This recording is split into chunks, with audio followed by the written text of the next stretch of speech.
We've all been there worrying about what other people think. And I get it. There's always that niggle in the back of your mind thinking, that girl that's just following me, I used to go to school with her. I'm really worried about what she thinks of me. What if she thinks, who does she think she is? Or maybe you've just launched a new business or pivoted or offering something brand new and you're worried about what your existing audience is thinking about you. I absolutely get it. Everyone has been there. So today I'm going to be sharing some really easy ways for you to overcome that fear of judgment, as well as stop worrying about what people think of you. It's going to be a good one. Very juicy, very, very juicy. And I would like you just to go and check if you haven't already. I'm going to say it, but if you're new here, then you don't know I'm going to say it. I would love you to subscribe or press follow whatever you're watching. And if you are watching on YouTube, click that little like button, give me a thumbs up. And if you are watching on Spotify, go ahead and leave me a question or a comment. I love that you can do that on Spotify. So it's really good. And I mean, if you're giving it all away, why not go and leave me a review on Apple Podcasts? I mean, don't hurt, does it? Only if you've got the time though, babe. I don't want to put it on you. These are the things. Just do the easy things. Appreciate it. So this episode has come from the suggestion of somebody in my audience, but I know her very well, about overcoming the fear of judgment and worrying about what people think. And it really is such a block for a lot of people, especially if you've got an online business and you're showing up on social media. And maybe potentially if you're not on an online business and you are going to networking events to meet people. I get it, because at the end of the day, in your head, you are worrying completely about what everybody else is thinking about you, and it's distracting you from the goal. It is feeding your doubt. So your doubt is getting really loud, which is quieting down that self-belief, and it is going to make you feel like giving up and not bothering so much more. So this episode is one, again, I mean, aren't all my episodes like this? Go and get a pen and paper. Right. Okay. I'm really, really embracing the mindset of setting the thermostat of energy. All right. So if you're feeling a little bit low, I'm setting your thermostat to fun. Okay. FUN, fun. I'm in my spicy era, babe. You're coming for the ride, aren't you? But before that, let me just get comfortable. I've got myself some fake lilt from Aldi. Who, like, tell if you're, I mean, I know I've got quite a lot of listeners in the US and Australia. Hiya. Tell me where you're from in the US and Australia. I love listening. I love, love, love knowing where I'm reaching. But I don't know if you've got Aldi, ALDI. It's a brilliant supermarket in the UK. And Aldi doesn't sponsor this podcast. But if you're interested, Aldi, you know where I am. I talk about you all the bloody time. This is the fake lilt, pineapple lilt. Or you can't sponsor me, lilt, because I'm not talking about you. Pineapple and grapefruit is glorious, glorious weather here at the moment. So, okay, first up, before we, I've had a little tangent. I'll probably go off on it again in a minute. But I want to talk about where that fear of judgment and worrying about what other people think. It's actually not from the people. Now, it might be that you've had some absolute arseholes in your life and they've been watching your social media and they have commented and said some really nasty things. I think I am lucky for the fact that I had a big following on Vivid Wire, my other business. I've got a podcast and I'm on social media doing what the fuck I like. I've never had a troll comment. I know. You'd think I would. Just gonna have a moment because I'm scared I've got lipstick on my teeth. No, it's all good. But yeah, I've never had a comment like that. However, I did create some distance between a friend because I used to have her voice playing in my head all the time. And it was stopping me from growing. So I was just like worrying about what she thinks. She did used to comment on my social media actually. But it doesn't come from any of those things. It's actually your doubt, that part of you, that we name our doubt in this neck of the woods, that part of you that wants you to keep stuck in this familiar misery. I know, babe. It's awful, isn't it? All of those things that you're thinking don't come from anybody else. They're coming from you. It's coming from your doubt and your imposter syndrome. And it's just because that part of you is really scared about the person that you're becoming. And when it gets loud, remember, you're going up to your next level. So that's where it comes from. Nothing to do with anybody else, really. Well, to be fair though, when I was at school, there was this boy called Danny. And Danny told me once I had a really big chin, and another boy had said that I had a really big nose. And then there was this other boy who ended up being a complete twat, like actual twat, twatty twat. He had, he just really not a nice human being. But when he was younger, when he was 15, he said, "Can I take your number, please, Claire?" Or Vid. I mean, everyone was calling me Vid. I was like, "Yeah, that'd be great. Thank you." If you're new around here, the reason why people call me Vid is because it's my maiden name, Vidler. And he said, "Can I take your number, please? So that if you ever ring me, I know not to answer." I bet you'd answer the phone now if I rang you, wouldn't you? I am like a fine wine. I have got better as I've got older. I didn't know how to dress when I was a teenager. But all these comments that people said, like, I honestly, I think when I first started showing up on social media, I cared about what my voice sounded like. I cared about my big chin. I haven't got a big chin. Maybe I've got a big chin, but who gives a shit? This is the point of this episode, by the way, my love. We're not going to care. We're not going to care because the thing that I want you to grab, and this is the easiest question you can ask yourself when that fear of judgment comes up for you and you're worrying about what other people think. I want you to just ask yourself this really simple question: what do I care more about? What other people might think about me or be judging about me, or the success of my business? And the first time that question was posed to me, I was like, well, obviously, I want the success of my business. So you have to just activate that courage, be brave, and put those thoughts aside. And if you would like some more help, especially with Instagram stories, go and check out episode 303, where I talk about all of the tips to show up with that. But that fear of judgment, it's going to be, thing is, it gets easier. Okay. This is a done is better than perfect kind of situation where practice makes progress.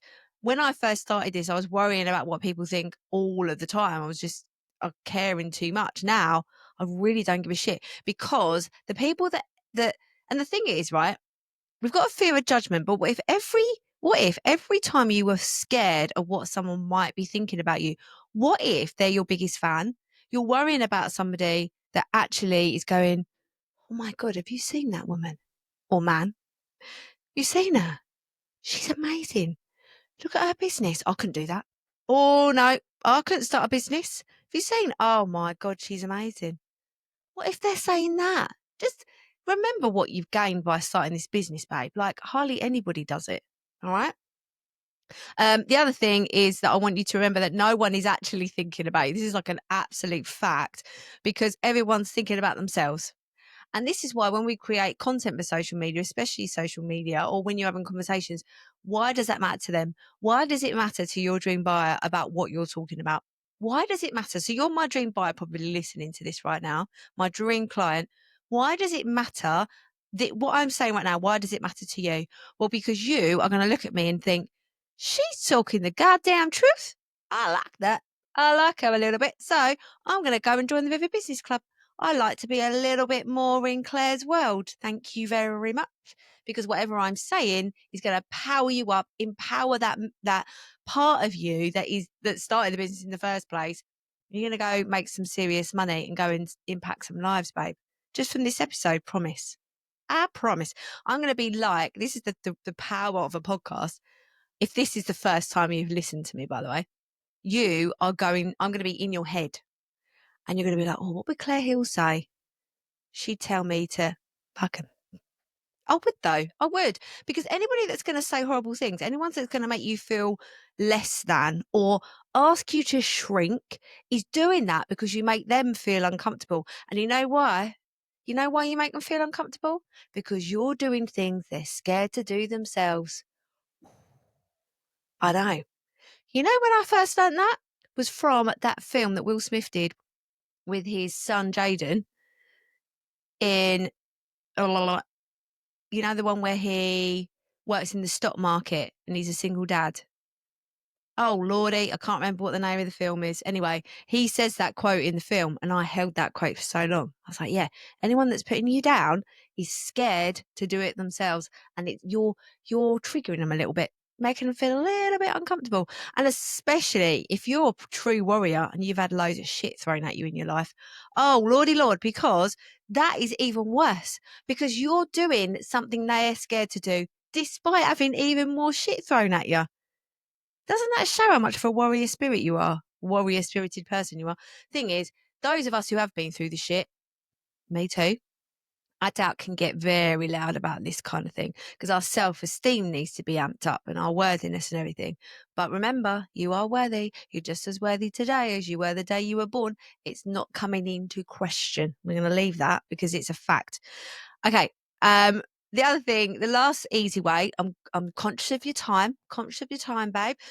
The last thing that I want to leave you with when we're talking about overcoming the fear of judgment is that actually it's part of your job. So if there's something that is holding you back from showing up on social media or going to networking events or having conversations with new people because you're scared of judgment or changing the direction of your business because it's not lighting you up anymore, someone I know, if you're a business club member, you know who you are, I know you listen, is going to pivot her business soon. She's got her business now and that becomes like the main hustle. And then she's developing a side hustle.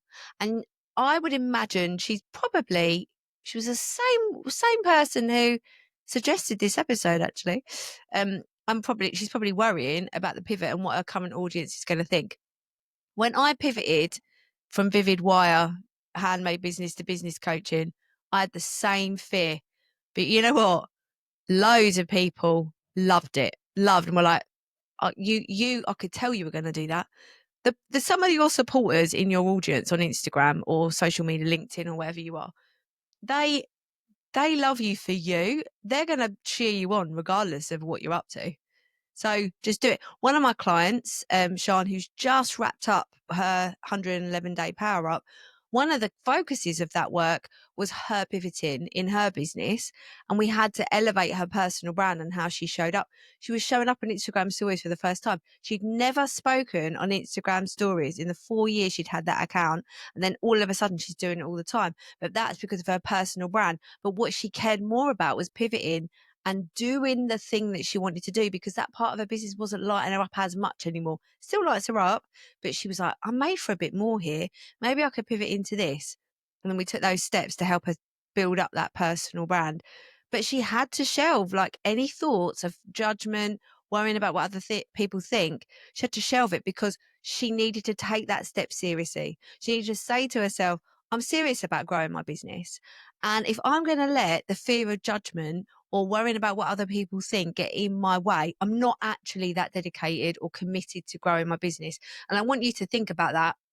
If you're holding yourself back from something that doesn't actually exist, remember this. People are not thinking about you. No one is judging you. And if they are, right, there's a very small minority. I'd say it's 0.5% of anybody might be judging you secretly. Like I said, you're triggering something in them. And they're not your dream buyer. They're not going to give you any money anyway. So give a shit. Do you know what I mean? Like, it's not, the people that are going to judge you are never going to pay you anyway. And if people don't like you, in fact, you're doing it right, we have to be Marmite. We have to be that part of our brand where I'm going to turn people off. People are going to be like, oh, I don't like, she swears a little bit. And I only swear a little bit, really. Or I don't like all that pink and that lilac, bit too girly for me. Oh, animal print, no thanks. Bye-bye then. That's fine. Go and have a lovely life. I'm not worried. I'm not going to care about it. I had a client recently who said I was too expensive. And I was like, okay, thank you. I think she is a bit of a dream client. I reckon she's going to come back. Some people get scared, don't they? We'll see. We'll see about that one. But honestly, you've got to take that step and say, am I taking my business seriously enough to step through that fear? And remember, round here, we feel the fear and do it anyway.